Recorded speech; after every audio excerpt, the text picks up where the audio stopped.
Hello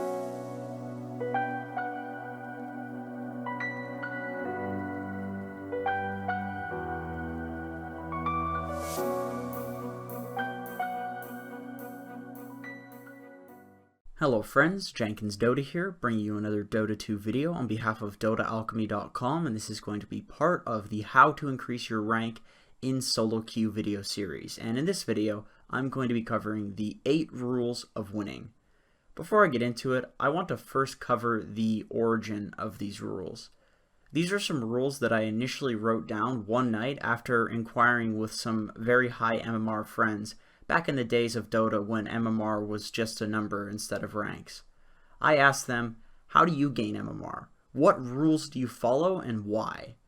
I wanted to know what made these players different from me, and I got some pretty valuable responses that night from people, because each of these players did indeed have their own personal formula which they followed.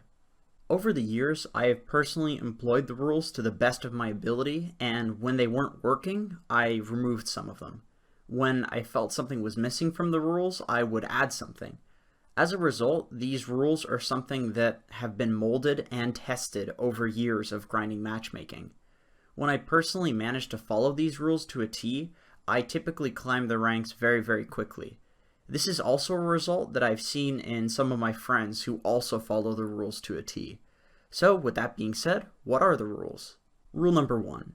Use the mute feature. What is the most overpowered mechanic in Dota? One might argue that mana burn is pretty broken because you can't use spells. I heard somebody recently say that the new fear mechanic is really overpowered. But what's really the most broken mechanic in Dota? Muting people. Dota is an incredibly emotional game. Not that it necessarily excuses atrocious behavior, but it's just the nature of the game, really. It takes a huge chunk of your day to play because games are so long, and it takes a huge chunk of your life because it's got a super high learning curve. If you want to be successful at Dota, you're going to need to be able to deal with people both getting emotional and you getting emotional yourself. I like to cover all of the forms of griefing, feeding, and raging under one single umbrella term: Dota insanity. Because Dota is so strange, it drives a lot of people that would seem perfectly normal in real life to Dota insanity. They go into this egregious state where all they can focus on is other people's mistakes, how the game is over, we lost, etc., etc. And as a result, if you say one single wrong word to them, they might intentionally throw the game on you. This, in turn, can drive other people to Dota insanity, which in turn drives other people to Dota insanity, and you can see where I'm going with this. Do not engage with them at all and get caught in this cycle. Just mute them. Moreover, if someone was studying you while you were getting flamed in-game, they'd probably notice that your eyes were moving down to the chat box a lot more frequently even if you weren't responding. Your heart rate would definitely rise, and your play would get significantly worse. So, if anybody says anything negative at all to you, don't even give them a chance to affect your play. Just use the mute feature. Rule number 2. Always try hard, even in games with intentional feeders. The Dota 2 matchmaker works in mysterious ways. Nobody really knows exactly how it works, but what's not mysterious is that matchmaking will naturally push you toward a 50% win rate. With that being said, your aim should not be to win 100% of your games or anywhere near that. The reality is that if somebody could do that, they would have already won the International multiple times.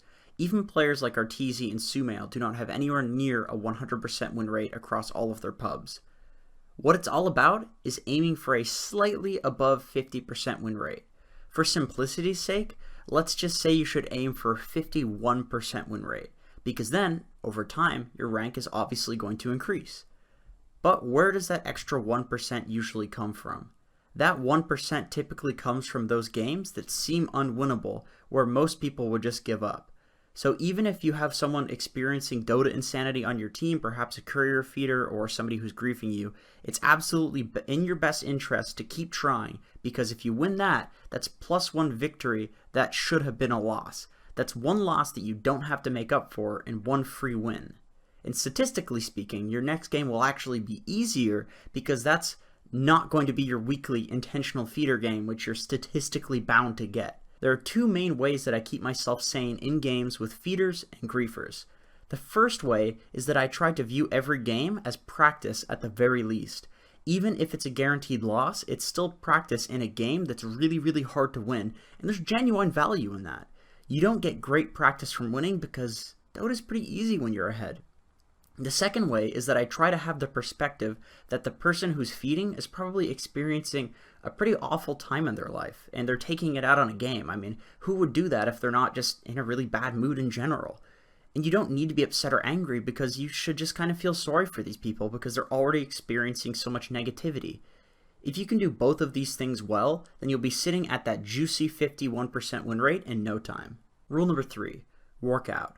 Dota can be exhausting and rage-inducing. Even for the calmest of people, Dota can ruin their day.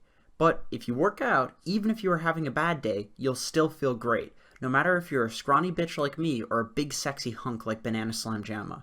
As an excellent example, I follow a gentleman by the name of Terry Crews on YouTube, and he said something in one of his videos which really resonated with me. He said that if he doesn't work out in the morning, he doesn't have the energy to make it through a day, and by that he didn't just mean physical energy, he means mental energy as well. Working out fuels him so much that he's become reliant on it at this point in his life. The guy has a net worth of over 20 million, he played in the NFL, he's extremely physically fit and healthy at the age of 50, and he's one of the biggest actors in the industry, and he shamelessly accredits all of it to being able to wake up every single day and get physically active in the gym. That's how much of a life hack it is. For Dota, working out builds confidence, which provides you with mental stability within the game. And given how emotionally exhausting this game can be sometimes, having mental fortitude is an absolute must if you're looking to climb the ranks, and working out can provide you with that. For me personally, this one is extremely important because I can quickly lose my confidence in a game if I get flamed or if I make a few bad plays. I feel like I'm under a microscope. But if somebody flames me on a day that I worked out, I'm naturally feeling good about myself, so I genuinely don't give a fuck. I just can't give a fuck, plain and simple. There's a lot of real science behind this in terms of your brain chemistry, and I won't go into it too deeply, but working out basically introduces chemicals to your brain that will make you feel happy, confident, and productive. Even a few jumping jacks or push-ups here or there can genuinely give you a much better chance at increasing your rank significantly, because you'll feel great no matter what happens in the game. Working out is straight up overpowered. Rule number 4, eliminate all distractions while playing ranked. This point goes back to that 51% win rate thing. Most players who play Dota do it with a lot of distractions. They check Skype, they listen to music, they alt-tab, etc. So you can give yourself a significant edge over these players by paying a lot of attention to the current game that you're playing and nothing else. So you should close Skype, don't shift tab to check Steam messages, don't alt-tab, turn off your second monitor, do whatever it takes to exclusively focus on the game at hand. If you lose 1 or 2 games a month due to forgetting where the enemy team is positioned on the map, that's 600 MMR that you did not gain in a year. That may not sound like a lot, but 600 MMR can get you from top 500 to top 10 in the region. That's the difference between a TI caliber player and somebody who just plays Dota casually but is very good at the game. That's an absurd loss of potential MMR. Rule number 5. Play party or unranked queue when your current mind state is simply not great. In the end, Dota is still a game, and I understand that. Games do serve many different purposes in life. For some people, it's an escape from negative emotions or environments. For other people, it's a distraction. For some people, it's just that they have this urge that they need to satiate where it's like, oh, I gotta play a game of Dota tonight. But in any case, if you aren't absolutely sure that you want to play solo queue, and you want to take solo queue seriously, then it's probably not a great idea to queue for solo queue, and you should probably fulfill whatever your purpose is for gaming at that point in party queue, unranked, or turbo. These modes are absolutely amazing. Everybody's best mood to play Dota in is different. It's just a matter of playing a bunch of games and actively trying to figure out what your best mood is. As a rule of thumb, it's generally not a great idea for most people to play while tired, hungry, drunk, angry, or sad. Basically experiencing any sort of productivity impairing emotion. You don't really want to play Dota. In the very least, you don't want to play solo queue. For you, it might be different. It's just a matter of recognizing your own strengths and your own weaknesses. So if you're tired from a long day of work, it might feel fun to solo queue, but God knows that you just won't play to the best of your ability, so why even bother playing a mode that matters and losing points? You should simply wait and play solo queue when you know that you're ready for it. Rule number 6. Use the 20/20 rule. Going into autopilot mode in Dota is one of the easiest ways to tank a massive amount of losses in one night, so do everything in your power to avoid that. A lot of the time you don't realize that your body is doing something automatically, but it actually is. Breathing, swallowing, and blinking, these are all great examples of those functions. Your brain has been optimized to do things that you do repeatedly, very, very efficiently, with very little mental effort.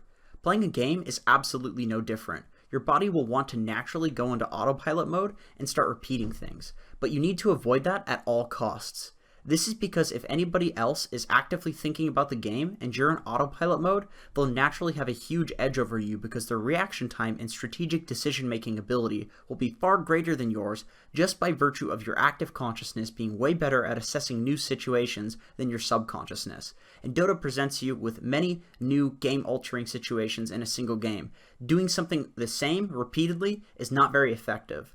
So, with that being said, if you catch yourself going into autopilot mode, kind of just sitting there playing like a zombie, playing to play, then you need to use the 20/20 rule. The 20/20 rule is a great way to snap your brain back into consciously thinking about your immediate environment.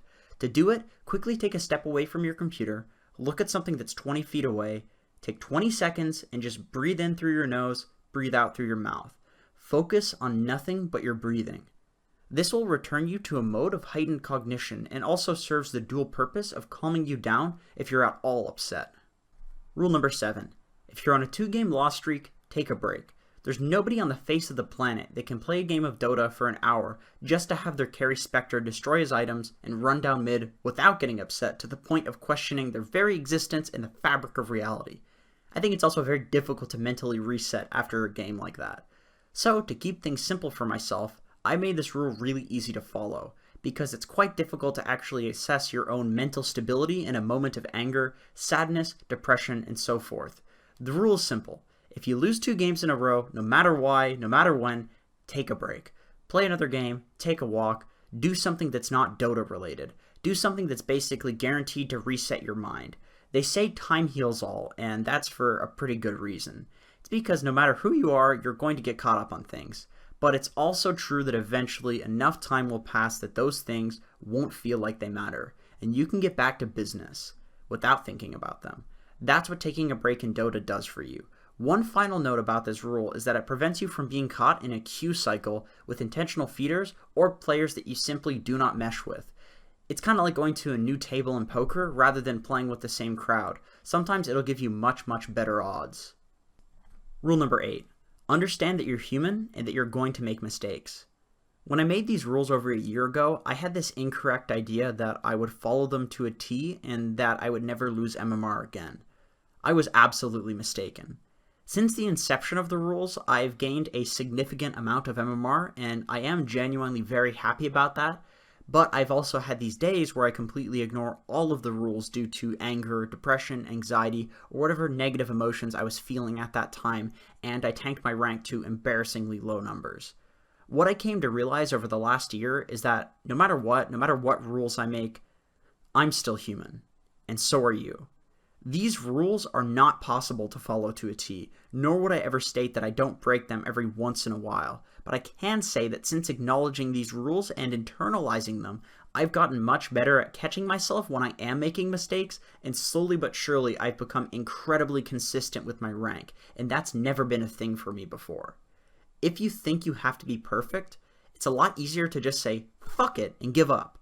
But if you try to adhere to the rules as kind of a standard and give yourself some space to grow, it's much easier to make mistakes and to recover from them. So, with that being said, it's important to try to follow the rules, but also give yourself some leeway to be human, man. Just make sure that you catch yourself when you fall, instead of just shattering into a million different pieces.